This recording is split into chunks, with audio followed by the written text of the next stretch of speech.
Hello and welcome to Kuma English Listening Hub. Today we have a surprising topic from daily life and hobbies: libraries that lend more than books. Many people think a library is only a quiet place with shelves, novels, and study tables. But in some cities and towns, modern libraries are becoming community centers. They lend tools, toys, musical instruments, and even kitchen equipment.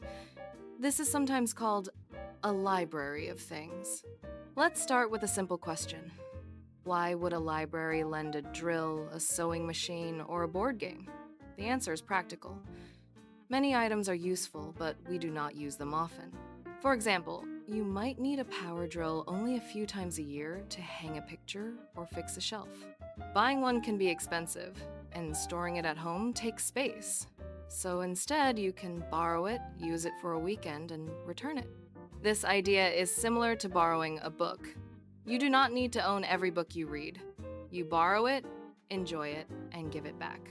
A library of things uses the same idea for physical objects. In today's episode, we will explore what people can borrow, how these libraries work, and what benefits and challenges they bring to a community. First, what kinds of items can you borrow? In some libraries, you can borrow simple home tools. These can include a hammer, a screwdriver set, measuring tape, a ladder, or a toolkit for basic repairs. Some libraries also lend gardening tools like shovels, rakes, and plant cutters. These are helpful for people who want to take care of a small garden or balcony plants. Other libraries focus on learning and creativity. They may lend musical instruments like guitars, keyboards, or ukuleles. Imagine a student who wants to try the guitar before paying for lessons and buying an instrument. Borrowing makes it easier to explore a new hobby. Some libraries lend technology items. This can include a tablet, a Wi-Fi hotspot, headphones, or a small camera. These items can help people who need internet for a job application, online learning, or important emails. In some communities, access to internet is not equal. A library can help reduce that gap. There are also toy libraries. These are popular for families with young children. Children often get bored quickly. A toy can be exciting for 2 weeks and then it is forgotten. Borrowing toys saves money and reduces clutter at home. Families can also try different kinds of toys to see what a child enjoys. And yes, some libraries lend kitchen equipment. This can be very useful. Maybe you want to bake a cake for a birthday, but you do not have a cake pan. Or you want to try making bread, but you do not own a bread machine. Borrowing lets you experiment without buying something you may use only once. Now, let's talk about how this system usually works. Most libraries use a library card. When you sign up, you agree to some rules. The rules are similar to book borrowing rules. Each item has a loan period, meaning the number of days you can keep it. Some items can be borrowed for 1 week, others for 3 days, and some for a full month. The library also checks the condition of items.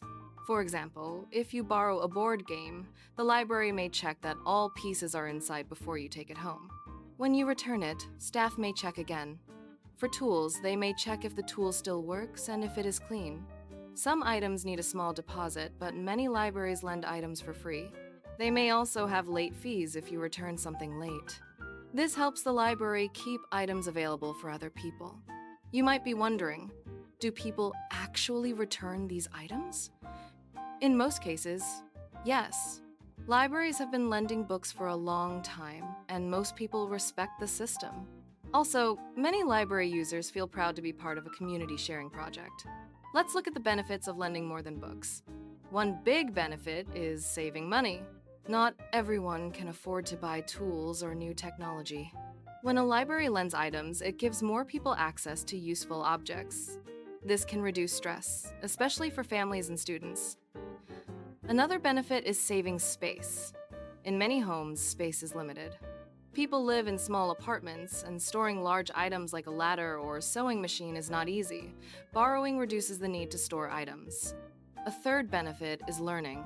When people can borrow instruments, games, or craft equipment, they can try new activities. This supports lifelong learning.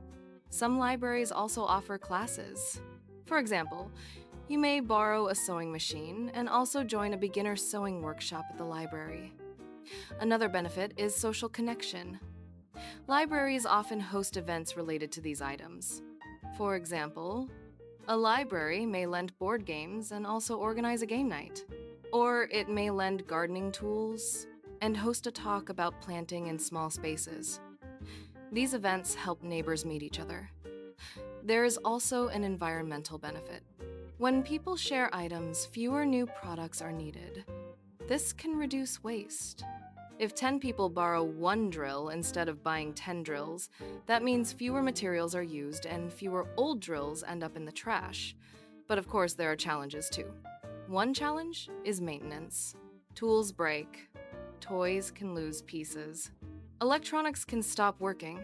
Libraries need staff time and money to repair or replace items. Sometimes they also need to clean items carefully, especially toys that children touch. Another challenge is safety. If a library lends power tools, people must use them correctly. Some libraries include safety instructions, or they require a short training session. They may also lend protective equipment like safety glasses. The library wants to help people, but it also wants to reduce accidents. A third challenge is demand. If an item is very popular, it might always be checked out. Libraries must decide what items to buy more of and what items are not used enough. They often look at borrowing data, just like they do for books. There is also the question of fairness. Libraries need rules so everyone has a chance.